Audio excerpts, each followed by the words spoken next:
Hi, Chapter 5 deals with looking for patterns. And so what you want to do is you want to try to organize your data in a systematic way.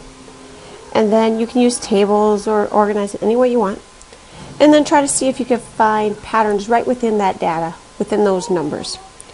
Work through the problem as far as you can until you can identify the pattern that's occurring, because a lot of times they're going to ask you for an answer that might take a long time to get there, but if you find a pattern, it will go a lot faster. And then you finish filling in your table and you answer the question. Those are basically the steps to looking for a pattern. So let's start with some easy stuff first, and then we'll move to some harder stuff. So basically what we're going to do is we're just going to look at a set of numbers and see if we can find the pattern. What's happening? So if I go from 1 to 2 to 4, what's happening from the 1 to the 2, and what's happening from the 2 to the 4? Well, I can see that 1 times 2 is 2, 2 times 2 is 4, so then my pattern would be multiplying by 2, and so this would be 8, 16, 32, and 64. So my pattern is to multiply by 2. Okay, well, let's see if we can find another pattern. If I go from 1 to 4, and then 4 to 9, and then 9 to 16, if I think in terms of either adding, subtracting, multiplying, or dividing, if I look carefully, I can see that I'm adding 3 here, and then I'm adding 5, and then I'm adding 7. So what's happening is I'm adding 2 more. So the next one would be adding 9, and then this would be adding 11, and adding 13, and then finally adding 15. So 16 plus 9 is 25, plus 11 is 36, plus 13 is 49, plus 15 is 64. So basically what we did is we added 2 more each time. Alright, so let's look at C. 1, 3, 6, 10. Well, I add 2, I add 3, I add 4. We can see that we're doing the same thing.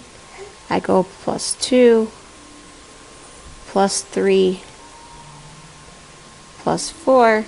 So this would be plus 5, so that's 15.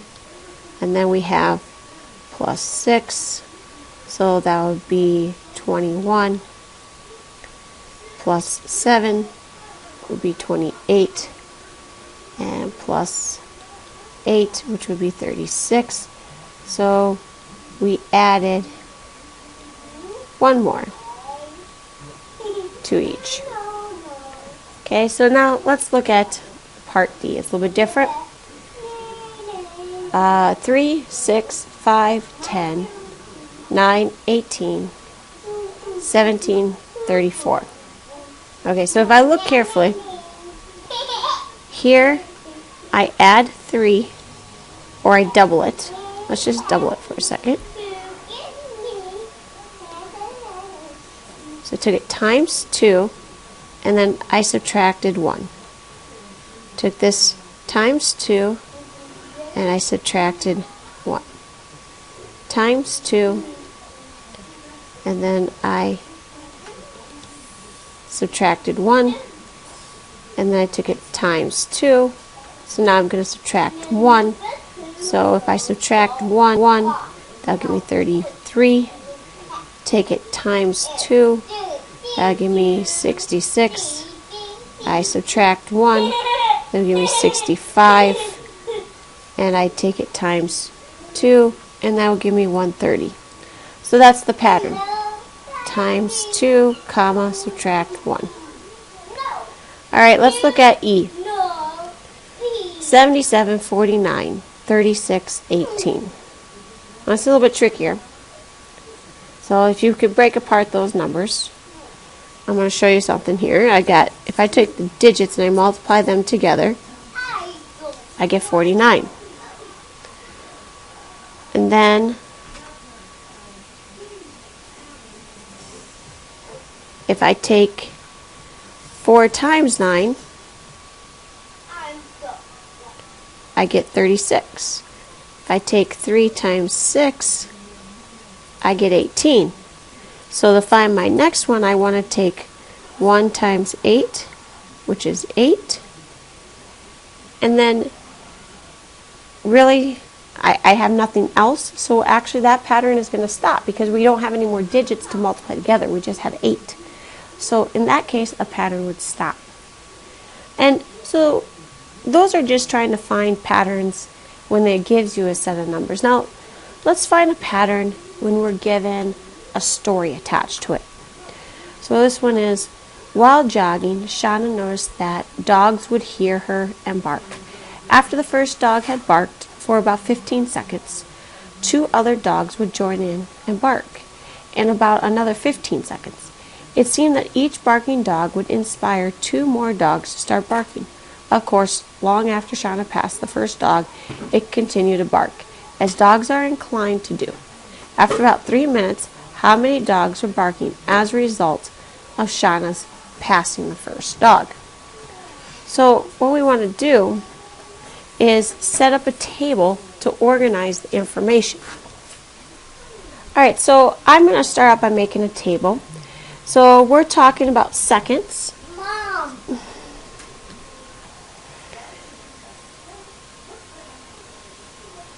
And we're doing time in seconds.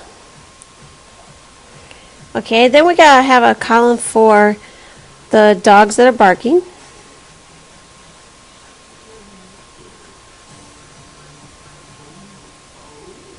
And that's the original, so that's how many dogs are barking. But then we're going to add some more dogs. So I'm going to say new dogs barking.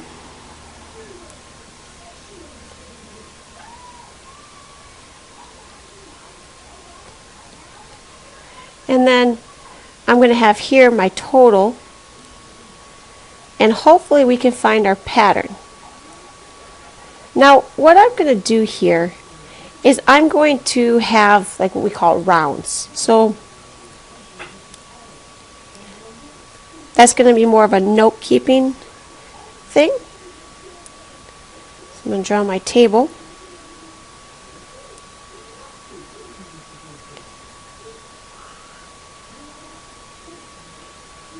Okay, so at round 0, we're at 0 seconds and 0 dogs are barking, but then what happens is her dog starts to bark, so that's our new dog. And so we have 1 dog barking. Okay, so we're going to say round 1. At round 1, we're at 15 seconds. So far we have 1 dog barking, but we're going to have 2 new dogs barking, and that's going to get us to 3. So on round 2, we're going to be at 30 seconds. And we are going to have 3 dogs that are barking, but then we're going to add 6 more dogs, because what it's saying is for every dog that's barking, each dog is going to inspire 2 more dogs. So basically what you're doing is you're taking it times 2 to get your 6. And so now when we add those together, we have a total of 9 dogs barking. Alright, let's go to round 3. Another 15 seconds gets us to 45 seconds. And we're at 9 dogs that are barking. That's going to inspire 2 dogs. So then this is going to be 18. And then when we add them together, we get 27 dogs. Okay, so now let's look at round 4.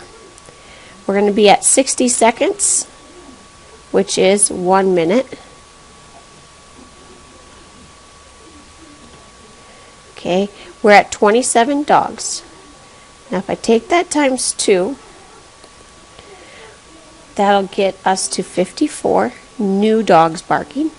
And when I add those together, that'll get me to 81. Now, we want to get all the way to 3 minutes. So let's see if we can find a pattern before we go all the way here. Well, if I look very carefully, I've got 1, 3, 9, 27, and 81. Those are all factors of 3, except the 1. But if we use exponents, we have 3 to the 0 power, because anything to the 0 power is equal to 1. If I have 3 is equal to 3 to the first power, 9 is equal to 3 to the second power, 27 is equal to 3 to the third, because it's 3 times 3 times 3. 81 is equal to 3 to the fourth.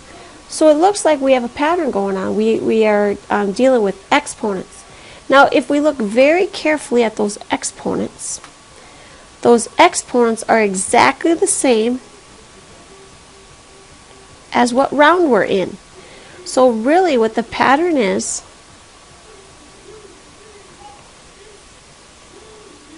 the pattern is 3 to the number of rounds.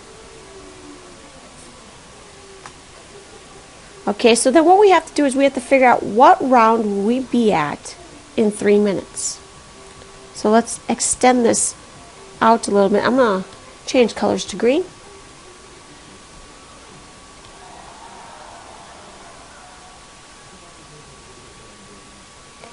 So we don't have to necessarily fill all the information in, but if we add another 15 seconds, that'll get us to 75 seconds.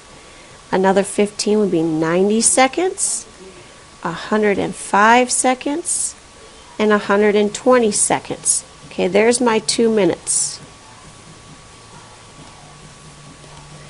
Okay, but we want to get to 3 minutes, so we're at 135 seconds, 150 seconds, 165 seconds, and then 180 seconds, which would then be our 3 minutes. Okay, so now what round is that? Well, this is round 5, 6, 7, 8, 9, 10, 11, 12. So if I continue the pattern to find my total, then I can see that this is going to be equal to 3 to whatever round it is, which is the 12th, which is, if I type it into a calculator, it is 531,441 dogs are barking, which is a lot. So here I can write the pattern is 3 to the number of rounds. So in the 12th round,